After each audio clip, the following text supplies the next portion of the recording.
Hi everyone, my name is Farai. I'm originally from Zimbabwe, and today I thought I would talk a little bit about how hip-hop has driven my desire for success, and I guess how my life has changed or where my life has gone because of its influence. So I think a good place to start for me is probably with my first interaction with hip hop. That was the first CD that I ever got as a gift. And I was 9 years old when I got this CD. And so I think the person probably liked, so the album Snoop Dogg, the name of the album was Doggy Style. And I think the person probably liked the song, some of Snoop Dogg's songs, and saw a cartoon on the cover and thought, hey, this would be a great gift to give. But that's me over there when I was 9. And yeah, so I was quite shocked at, at the cover. I was watching cartoons at the time, so this meant a whole lot more to me.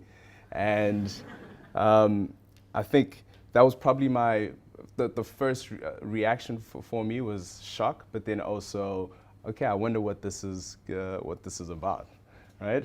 So I started listening to the music and actually enjoyed it a lot. And then I moved on. I listened to some guys, Coolio, if you remember the song Gangsta's Paradise from a long time ago. And then there was Da Brat, who was like an awesome female rapper. I really liked her a lot. And it was all nice music to listen to while I was playing video games or playing with friends. And I think I thought hip hop was fun, and these guys over here changed my perception of it. Well, specifically this guy. So his name is P. Diddy, Puff Daddy, as he used to be called at that time. And he was this really extravagant guy who was super wealthy. He rapped about living this extraordinary life that I didn't know anything about. And I was 12 years old, just starting to be a teenager. And I'm like, wow, what is this, Didn't help that he dated my crush at the time, Jennifer Lopez. But he also owned a record label, so he was a businessman. And he owned his own fashion label. So this was a whole different, world to me. I was used to hip hop being fun and just parties, and now all of a sudden, here's a guy who's, extravagant, but also extremely wealthy and also a businessman. At the same time, Jay-Z, P. Diddy's friend, and they like chains, both of them. He also happened to date one of my former crushes, Beyonce. Married her, actually. He also owned a record label, and obviously a clothing line as well. So I think, for me, it was a whole mental shift, It came from, okay, here's fun, and the move to more of, okay, this is a business. This is something that, changes lives, and that, this is a life that I don't know about. And I think that's where, this appeal of hip hop really, came to me. And at that time, as an impressionable teenager, I was about 14, 15 when all of this was happening. Oh, actually, sorry. One thing I wanted to do very quickly was just tell you another thing about these lyrics, right? So, first of all, they're living this lifestyle. They've got all of these beautiful women, all of that stuff, and nice cars, all of that. And what they're saying is also mind-blowing, right? So, Jay-Z, one of his lines, and I'm gonna rap for you if I can. And if somebody would have told them that Hov would sell clothing, Hov being Jay-Z, not in this lifetime, wasn't in my right mind. That's another difference that's between me and them. I smartened up, opened the market up. 1 million, 2 million, 3 million, 4. In 18 months, 80 million more. Now add that up with the number I said before, you're now looking at one smart black boy. Mama ain't raised no fool. Put me anywhere on God's green earth, I triple my worth. Now what was crazy about that is he had literally made $80 million in the 18 months prior to writing that song. So it was also very, very real. So it's very easy to believe him when he says, I saw ice in the winter, I saw fire in hell, I'm a hustler, baby, I'll sell water to a well. I was born to get cake, being money, move on and switch states, cop the coupe with the roof gone and switch plates, was born to dictate, never follow orders. So this was almost a lifestyle to me. I'm like, yes, I'm not gonna follow orders. I'm there, I can hustle, baby, I can do anything I want to do, right? Puff Daddy. Can nobody take my pride? Can nobody hold me down? Oh no, I got to keep on moving. Drive, persistence, right? And he's a little cheeky as well. You know, quit that. You're a big cat, or do you think you're established? Where your chicks at? Where your whips at? Where your cars? Wherever you get stacks, I'm gonna fix that. However you get money, I'm gonna make sure it dries up. Everything that's big dreams, I did that. Don't knock me because you're boring. I'm record sales soaring, straight touring. So this was just a wild, oh my gosh, I have to get into hip hop. This is just absolutely amazing. And this was hip hop to me at that time. I'm an impressionable teenager. Shock therapy, you know, anytime the world's boring, why not listen to some hip hop and get shocked? Testosterone, adrenaline, you know, no regrets, an unapologetic ambition, you know? You have to be a go-getter, and then you're gonna get success and wealth because of all of the other above. And then in the end, you have fun, you've got women, parties, and this was other music to me. Kind of introspective, love and monogamy, tranquility, safe fun, not a lot of adrenaline, and unsafe fun, because if you're headbanging, you know, you're prone to some serious injury, right? So I mean, I was quite drawn into this, and I thought, you know what, why not explore more? And I really want to actually go and see this for myself and not on TV. And so I ended up making the move, went over to America, and not just to a normal school, I went to a historically black college and university, and that's my school over there. And while I was there, joined a fraternity. That's me with a shaved head. That was when we were coming out as a fraternity. Tried to be a rapper. And, you know, I thought, you know, everything was going well until one day when I joined a rap competition and came on stage. And within about 2 minutes, I was booed. So that was my rap career over. So pivot number one. Well, if I can't rap, let me go behind the scenes. Let me go be a rap producer. And so I was a student by day and a producer by night. And, you know, it was quite interesting. You know, there's a whole bunch of technical stuff, and I was kind of a geek as well, so that was really interesting for me. And I went and joined one of my cousins who had been in the States for quite a while. He started a record label. And I produced for some of his artists, and you know, this was all part-time, but you know, I was just hoping that something would really come out of this. In the meantime, I was doing internships, pursuing a corporate life, because I'd realized from the rap that, you know, I need to have a plan B. So plan B, did an internship at AIG, and I think when I got there, the share price was around 805 in end of May 2008. I did quite well, so you know, the guys gave me a job. I was like, yes, this is my way to wealth. I'm gonna be like P. Diddy one day. I'm in New York on Wall Street. And then I think around October 2008, share price was around about 42. And I had my offer retracted, and so I was back to square one. Pivot number two.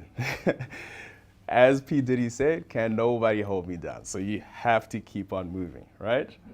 So I went back to my cousin and I said, hey, listen, I've got some free time right now. I don't like, you know, I feel kind of uneasy not being busy. So can I work with you guys? Let me be a road manager for a little bit. He said, fine. So I was a road manager for a while.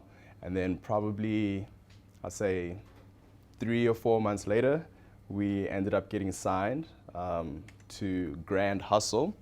Now, if anyone doesn't know what Grand, it's T.I., the rapper. So he's a platinum selling rapper in the US. And so he started his own record label. And so we ended up getting called by his manager one day. And so that was us getting signed. It's me in the club while we're performing. And we actually did a couple of big shows with, you know, more than 1,000 people. And I think we got over 2 million views on YouTube in like 2008, 2009. So that was, you know, a big thing, right? Touring, all of that stuff. And I think I did it for about 15 months or so. And then unfortunately, because I couldn't get a work permit for that situation, that also came to an end. But because this is a business school, I thought I would include what I learned. So So, from our successes, you don't need a perfect product to start. If you have time, youtube.com/Mr. Farai. I'll give you the URL later. But it's a terrible video. I shot it on my camcorder. I edited it in about 3 hours or so. And we basically posted it, and that was our main video. Got millions of views, so you don't need a perfect product to start. And that was something that I've always carried along with me. Your network is unbelievably important. So the only way you can spread as a musician, unless you've got a big label behind you, is if you have the DJs in your pocket. So they either have to be really good friends or you have to be very friendly with them. And so this is something we came to realize quite quickly, that, you know, if a DJ doesn't like you, you're pretty much dead in the water. So that was also very important for us. From our failures, leave your ego at the door. So it was a group. There's 4 guys. And this one song is the most famous song that we have, and it was sung mostly by one person. And he was doing most of the moves. And so the 4 group ended up turning into 1 person at the front and 3 backup dancers, really. And so obviously you're not going to be happy about that. But I think what happened was a lot of people wanted to you know, come and do their song and say, listen, I think this is my song, this is my song. And, you know, it ended up being a real mess. And I think a lot of issues that we had ended up being about egos. Sorry, the one thing I missed out was that just as I was about to leave, the group was kind of disintegrating anyway. And so it didn't become the major success. I mean, it was big in about 4 or 5 states, but it didn't become the national success that we wanted it to be. And I think that was one of the major reasons. Discontent is highly contagious. So one person complains, the next person is going to complain, the next person is going to complain. So one thing I realized is anytime someone's dissatisfied or discontent, make sure you address it immediately because it can be very contagious. As much as you can, be fair. That's related to discontent. Keep your team in the loop. One thing I learned as their manager is I had this world vision of, yes, guys, we're going to tour the world and X, Y, Z, but I didn't really explain it to them very well. So we always had issues of guys not really wanting to listen to me, and I had problems with authority as well. And it was more because I hadn't sat down with them and said, guys, this is where I see us in 3 months, in 6 months, 9 months, 12 months, etc. Right? Last one, don't be content with mild success. So we were big in 3 or 4 states, and all of our rappers, well, the group, like, you know, were extremely happy about that. That's when you know, people start calling you that never used to answer your phones. So, you know, it was something where they experienced success, and well, we experienced success, and we were very happy with it, but we should have definitely not been content with it. So yeah, what I learned. Moving on to not being content with mild success. Pivot number 3, from the recording room to the boardroom. So finally, I had to leave America, work permit issues, and so I went back to South Africa, and with staying in line with what hip hop had given me as far as ambition and motivation and never giving up, I said, okay, let me 2 plans. Either try to apply for my MBA or apply for a job, and that's where I got a job with McKinsey. I spent 2 years there, did another 3 years with a mining company, and now I'm here. So that was my journey. Hip hop, McKinsey, Bushveld, London Business School. I'm not sure where next. But the one thing I know is that along the way, I think hip hop has had a really great influence on me. Obviously, there's the good and the bad, but I think for the most part, it's that desire for success, that drive that you know, has stayed within me. I don't listen to it as much, but it's definitely has a special place in my heart. And yeah, thank you so much.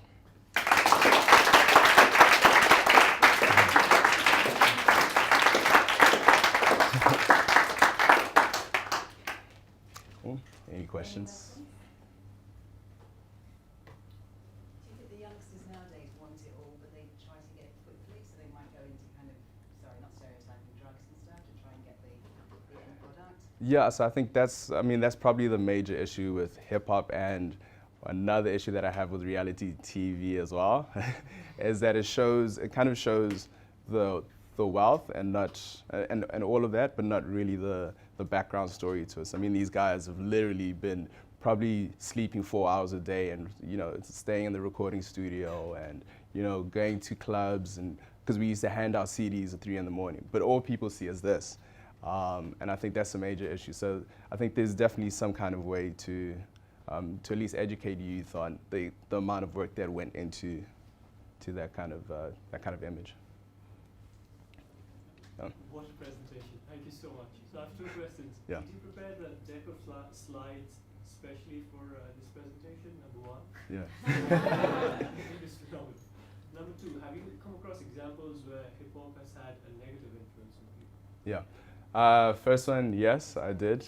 Presented it. Well, I made it for this presentation. And then second one, I think there's a lot of negative influences. So when I went to that historical the HBCU, it was, they place HBCUs close to poor neighborhoods because that's where, most of the black people are going to be. And so, I think within 3 weeks of me being there, I saw my first heroin deal, like live on the streets. And there were a lot of people, around, but no one did anything about it. And then, I've actually seen someone dead on the floor because someone was, shot, and all of that kind of stuff. And I think hip hop definitely played a major influence on that. I mean, it was all of this, masculinity, or gang violence, or whatever it is. And I think this has a major role to play in that. And it's more of them not having a disclaimer. Just have a disclaimer on the front to say, hey guys, we want to talk about something, but don't do it, or something. I don't know. But I think that's where it is. Is a lot of kids, at least for me, I was privileged to have P. Diddy, who wasn't about gangsters or anything like that. But I think a lot of kids these days really have, I would say, bad role models. And that's why I don't listen to hip hop as much now, but yeah. Thank you. I want to know, so after such an amazing and unique experience, why suddenly did you choose McKinsey, and how do you think, your former experience helped you into McKinsey? So I've always thought about this. So first of all, when I got to McKinsey, I was like, guys, I think you made a mistake. Like, but supposedly everyone feels like that anyway when you get there. But I think it was also the different background was something that actually got me the interview. They're like, oh, who's this guy who's managed the hip hop group? That's interesting. Let's just bring him in and see. And then, sorry, what was the other part of the question? How do you think your previous experience helped you get into McKinsey? Oh, yes. I mean, I think in general, I'd done a lot of internships. I did an internship with Oracle. I did an internship with Enterprise Rent-A-Car, AIG. And then along the way, obviously I was trying to maintain grades in between. So I think it was mostly that there was a solid background, but then here was this weird, extra thing on the side. Yeah. What do you think about women in hip hop?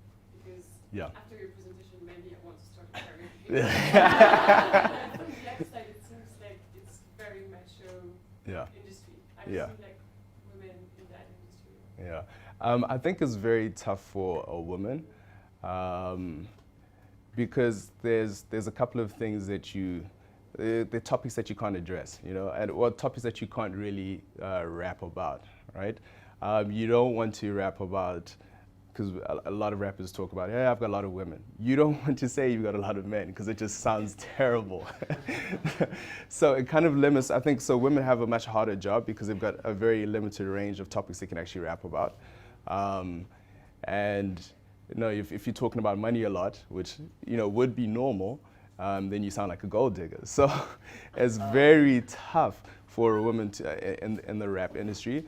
And I think you would have to really think about what you stand for and what's your defining character. I think, what's his name? Macklemore has done a good job of coming and just being like, a good guy and fun guy. So you could also be a good, fun woman, all of that, but, clean fun with just to make sure that you're not branded in any kind of sort of way and more appeal to a larger audience. Yeah. What's Yeah.